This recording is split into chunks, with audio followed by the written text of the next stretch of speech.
So you mentioned Harden, Marcus. So in retrospect, we think that was just a bunch of BS we were hearing all for all them months about he was trying to get to Houston, No, or no, well, how'd you take it, Marcus?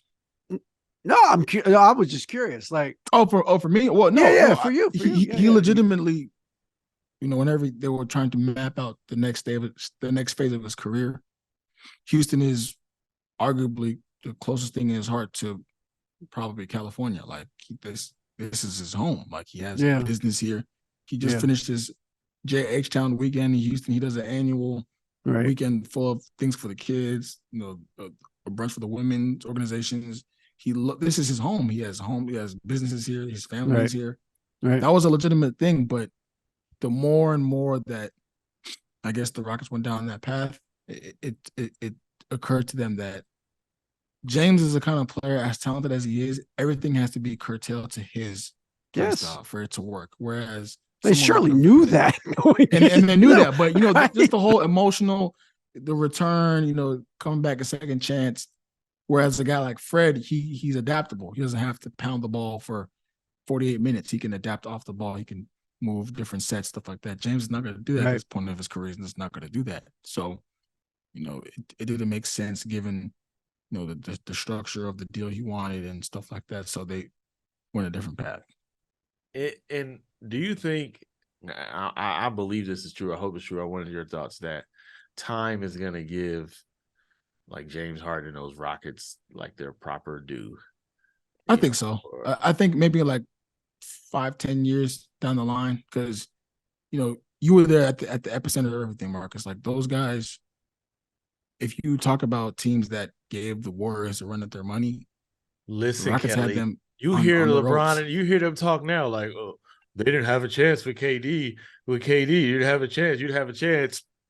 Houston had the boys They had on them the on the ropes. ropes. They had Yeah, them on the so it's ropes, like real Yes, tight, yes, we watched real yes. tight. 2018 and Cleveland get swept and it's like you have no chance. It was KD, bro. They was just playing for their lives, begging for Yeah, Nick Young to hit open shots. They had to Like, go, Marcus. They had to exactly. go 0 for yeah, 26 on three for yeah, For them Golden to State to yeah. win. lose. Like Like I they had to just feel miss like every man, three they took for a quarter, for a half for Golden Yeah, State to they were the only win. team that had the, I guess, audacity to stand up to the Warriors, and that should get some credit in NBA history for sure, because that's a dynasty that a lot of teams, they just took their tails and ran. And the Rockets and Daryl Morey, to their credit, they just didn't. They said, we're going to stand up, we're going to fight, and you have to show us why you deserve to be in the NBA Finals. And it took 27 missed free throw. I mean, 27 missed threes and some questionable calls, in some directions for that to happen. But, you know, at the end of the day, after the dust settles, people can look back and say, the Rockets tried and they gave it their all. They tried, man. I will never. I had my disagreements with Daryl Moore and some things, but he For wasn't sure. afraid, man. He wasn't afraid. He took it. I mean, he took his best shot. You can't. And like Marcus, we covered that series. There was about 5 or 6 times where I was like, this is it. This is That it, game six, that this game might be six at it. halftime, you thought it was it bruh. in Oakland? I Yeah, I think they were mean, like 12 or 13 at Yeah, I halftime. mean, they were down in the first quarter, game 7 by 15, weren't they? Something like that. It yeah, was, That's yeah. it as was, mad as I've ever seen Steve when I did the interview with him after the first quarter of game 7 in Houston. yeah, yeah. He was so angry with this team. I've never seen him that angry before.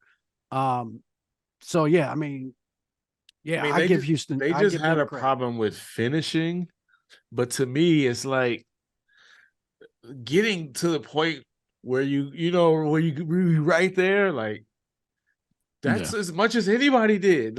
yeah. Like pushing them teams to like the brink like that. Like It's nobody crazy. was doing it. Like remember even the when Katie got hurt and they lost game 6 at home. Yeah. And obviously Steph goes for 33 in the second half, and it's like insane, right? Yeah. But then they went and just, I mean, swept. I mean, they spotted Portland 20 points every game. And it's and it's Like that, like yeah, like exactly. nobody else was Yeah, pushing them like no, that. yeah, Like no one No, else that's the tried. part. Like you walked into any arena, except for like obviously the OKC Thunder squad, right. then obviously LeBron No, 2016. But LeBron's Cavs, outside of those 2 times, it was always Houston that was pushing them like that. Like Yeah.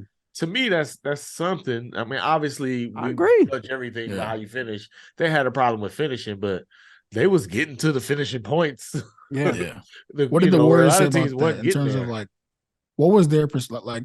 Has Steph or Clay? Well, not Clay's kind of been open about that, but like just the overall Warriors angle of that quote unquote rivalry. I think they value. I think they gained a lot of respect. Yeah. They knew they would beat Houston. They just knew it would be difficult. Right. Where when you hear them talking about, whenever they talk about Cleveland, it's always about 2016. Like it's always about 2016, 2016, 2016. You forget they played them jokers four Right. finals. That's the only one they remember. Yeah, Is it's like 2016. 2016, 2016. But I mean, just when we look at it in the Pantheon macro, a lot of teams had a shot. A lot of teams had a shot. The Portlands had a shot. You know, the San Antonios, the Memphises had a shot. Like, Yeah, but all these not. They didn't teams had a make them. shot. They didn't put no fear into them. I think Yeah, Houston put a But little fear that's what into I'm them. saying. Like, Yeah. so when we look at this, and I know Harden gets, Harden gets whatever he deserves. He gets everything he deserves, but he also deserves that we remember, like, if one team had arguably the greatest team of all time on the brink, it was his squad. It wasn't LeBron's squad. It was his squad that had them jokers. Like, there was a part at halftime where you could see them. They fighting on the bench. They like arguing. Yeah, like, it was bickering. Like it was bad. bad. They was down bad. Like they had to rally, like Yeah. to the point where it was over. Yeah. I mean, Harden. It wasn't just Harden. Obviously, it's the PJ. To me, that's the difference. The PJ Tucker type, Right. And Ariza and all them guys. yeah, some of those Mbah type Moute, with him, yeah. but Yeah. it was still built on Harden. I just wonder sometimes if he'll ever get like the full credit for that, because live He probably won't, because of everything else that overshadows, what he's done since, in terms of this whole current fiasco in Philly. It's going to put a real scar over his recent time. But yeah, like I guess 10, 15 years from now, whenever they do the documentary, Right. they're gonna look back and say, wow, these guys actually deserve it, because they won 6 or 7 games. Like that was a good team.